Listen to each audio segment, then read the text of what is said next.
Welcome back to another explainer. Today, we're diving straight into Unit 2, Human Resource Management. Have you ever walked into a business and wondered about the invisible architecture shaping the daily lives of everyone working there? It's not the physical office space, it's not the fancy software they use. It's actually the strategic management of human resources. How a business acquires, trains, motivates, and rewards its people.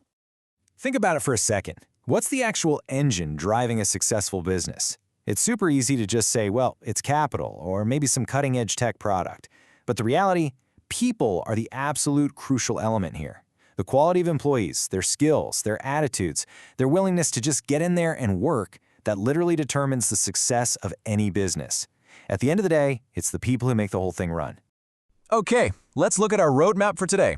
We're going to cover designing the modern workplace, managers versus leaders, unlocking employee motivation, finding and growing talent, the power of corporate culture, and finally, resolving workplace conflict. Let's get right into it. Section 1. Designing the modern workplace. We're starting with the macro blueprint, looking at how powerful external forces completely reshape how human resources operates.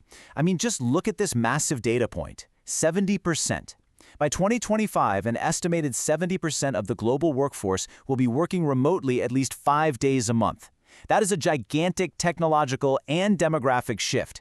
HR managers literally have to build their entire strategy around this, making sure the business has the right number of people, but in completely decentralized locations. And then there's Foxconn's Shenzhen factory. This place operates completely lights out. Why? Because it's fully automated. Without a single human on the production line, there's literally no need to even turn the lights on. It perfectly illustrates how technology is fundamentally altering workforce planning. It can mean replacing labor with robots to stay competitive, which obviously changes the very nature of who and what HR is actually managing. So, how do businesses handle these wild dynamic shifts? Well, we can look at the Shamrock organization. Charles Handy, a brilliant organizational behavior writer, came up with this model. He argued that a truly flexible workforce needs to have 3 distinct elements. It's basically a flexible structural blueprint, designed specifically to respond to rapid external changes, which is absolutely vital for any modern HR strategy. Let's break down the 3 leaves of this shamrock. Right at the center, you've got your core workers. These are your highly skilled, permanent staff, the folks whose work is absolutely vital to the organization even existing. Surrounding them are the contract workers. These are the self-employed specialists brought in for very specific results-driven projects. And finally, the peripheral workers. These are your part-time or temporary staff who handle the more routine tasks, which allows the business to scale up or down based on demand without being weighed down by fixed overheads. Section 2. Managers versus leaders. Zooming in from the overall corporate structure, let's look at the actual individuals tasked with navigating it. Now, we use the terms manager and leader interchangeably all the time, right? But they are actually completely different roles. Management is essentially your administrative anchor. It's about planning, organizing, directing, and controlling resources. Leadership, on the other hand, is your visionary compass. It's about guiding, ruling, and actually inspiring people to want to reach those agreed-upon objectives. A business absolutely needs both to function and grow, but knowing the difference is a total game changer. Section 3. Unlocking employee motivation. Let's see how those structural blueprints translate into the psychological engine of the workplace.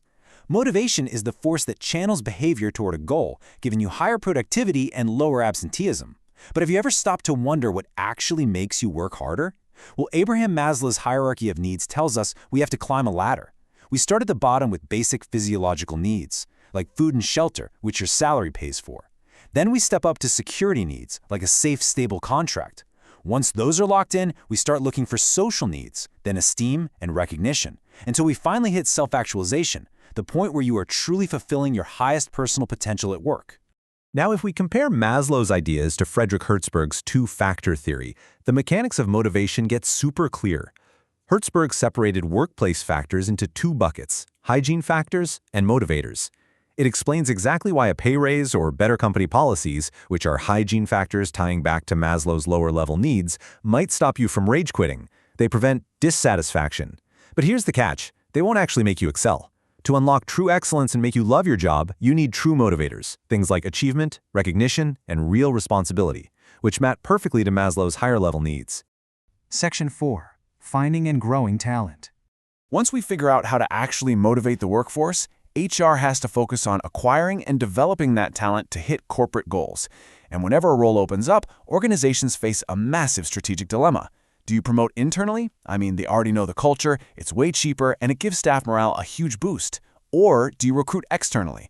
That brings in fresh ideas, gives you a much wider pool of candidates, and often injects the essential new skills you need for rapid expansion. It's a tough call. And once you actually have your team in place, you've got to invest in them. This usually happens across 3 distinct stages of training. First up, induction training, which just introduces the new hire to the business and crucial safety policies. Then there's on-the-job training. That's learning right at your desk through observation and work shadowing. Finally, you have off-the-job training. Now, this one can be pretty expensive, but it provides highly specialized external knowledge that just might not exist within the company walls yet. Section 5. The power of corporate culture. Now we're zooming back out to look at the invisible glue holding all these individuals and structures together. I absolutely loved this quote from Lou Gerstner, the former chief executive of IBM. He said, "Corporate culture is not part of the game, it is the game." That perfectly hits the nail on the head. He meant that the shared values, the attitudes, the deeply held beliefs of the employees, that's what ultimately dictates a company's success or failure. It determines exactly what employees prioritize and how they're going to react when things change. Ultimately, a culture is defined by its priorities, and it constantly forces organizations to balance the welfare of their people against raw bottom-line productivity. Imagine an employee going through some serious personal problems that are impacting their work. Does their manager prioritize hitting the deadline at all costs, or do they prioritize supporting the human being? The answer to that question? That is your corporate culture right there. Section 6. Resolving workplace conflict. Finally, we have to look at what happens when the whole organizational blueprint totally fails and the driving forces clash with the restraining forces. Conflict over pay, working conditions, or job security is bound to happen. Looking at this purely neutrally, we can see the strategic actions both sides can take when communication completely breaks down. Employees might strike, work to rule, or rely on collective bargaining to apply pressure. Employers, on the flip side, might respond with threats of redundancies, changing contracts, lockouts, or even just closing the business. These are the sharp, extreme tools used when alignment is completely gone. But, of course, modern HR strategy strongly prefers proactive collaboration over all-out conflict, trying to get everyone aligned back to the overall objectives. This can be as simple as conciliation, where an independent party steps in just to encourage discussion. Or it could be arbitration, where both sides agree to abide by a third party's binding decision. You can even take it all the way up to employee participation and industrial democracy, which literally gives workers a seat at the decision-making table and real influence over the direction of the business. As we wrap up this explainer, I want to leave you with one final thought to help you evaluate the invisible forces shaping your own daily work life. Knowing the architecture of HR, is your workplace blueprint actually designed for its highest potential? Take a real look at your organization's structure, their motivation tactics, their culture. See what you find.